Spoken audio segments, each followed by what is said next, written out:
Post आप यहाँ देखेंगे बहुत सारे लोगों की तस्वीरें लगी हुई है हाल में। ये वो लोग हैं, हम आप अपने घरों में 2-4 पीढ़ी पहले दादा के दादाजी को नहीं जानते होंगे, लेकिन इनका नाम जानते हैं। तो क्या वो विद्यार्थी और आज के आप विद्यार्थी दोनों में थोड़ी सी तुलना कीजिए। हम आपको शिक्षक से बताए हुए मार्ग को, उनकी बातों को सुनना नहीं चाहते हो सकता है किसी को भूख लगी हो तो किसी को गर्मी लग रही हो। जब ध्वजारोहण हो रहा था 10 बजे प्रार्थना स्थल पे, तो हमने ये महसूस किया कि इन बच्चों को ध्वज फहराए जाने के समय 5 मिनट धूप में खड़ा होना भी मंजूर नहीं है। क्या ये देश के लिए करेंगे? शर्म की बात है। सारे बच्चे, लड़के हो या लड़कियां, छाया में ही खड़ा होना चाहते थे।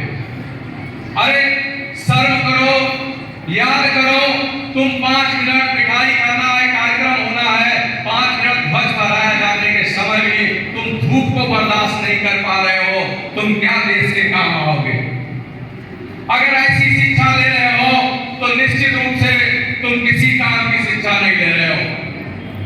और जो माँ बाप हैं, जो सपने पाल के रखे हैं कि मेरा बेटा पढ़ लिख करके कुछ बनेगा, मेरी बेटी पढ़ लिख के कुछ बनेगी, बुढ़ापे की सहारा बनेगी, हमारा दिल लौटेगा, क्या ऐसे छात्र छात्रा उन माँ बाप के सपनों को पूरा कर पाएंगे?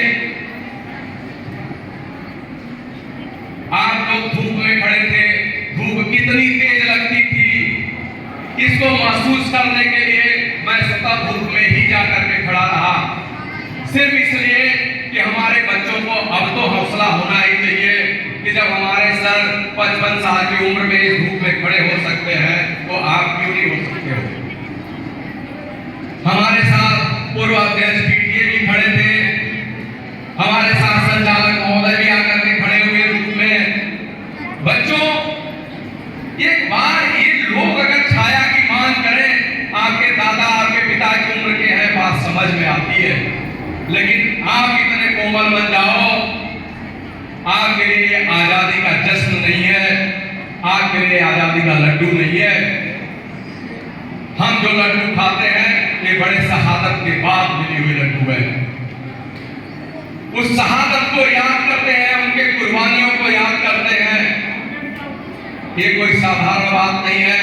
आज आप एक चीज अगर अपने आचरण में उतारे, बाकी कुछ मत करो, बस इतना समझो कि जिस माँ बाप ने कर्ज लेकर मजदूरी करके मेहनत से कमा करके हमारी फीस भरते हैं, हमें ड्रेस और कॉपी किताब देते हैं, उस माँ बाप का मैं सम्मान करूंगा और उनके लिए कुछ बन करके उनका सहारा बनूंगा। यदि यह आप चरितार्थ कर पाए तो आपका जीवन सार्थक है। उनका केवल सहारा बन जाओगे, देश समाज सबकी सेवा अपने आप हो जाएगी। तो आज यह संकल्प लो कि मैं उस माँ बाप के साथ कभी नाइंसाफी नहीं करूंगा। उनका श्रम, उनके द्वारा आप पे किया हुआ खर्च कभी बेकार नहीं जाना चाहिए। ऐसा संकल्प लेते हो तो दोनों हाथ उठा करके कहो कि हाँ, हम संकल्प लेते हैं, हम माँ बाप का सहारा बनेंगे। एक बार जोरदार ताली अपने लिए बजा लो।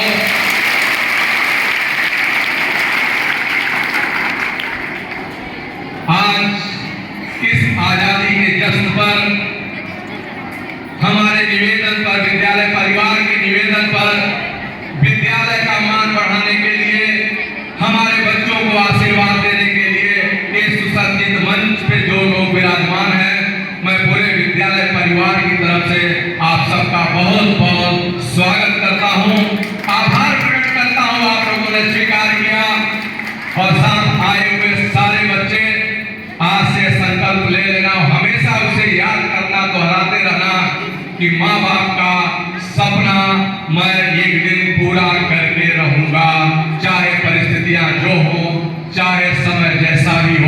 चाहे जो भी कठिनाइयां आए। इसी के साथ मैं ज्यादा नहीं बोलना चाहता हूँ। जय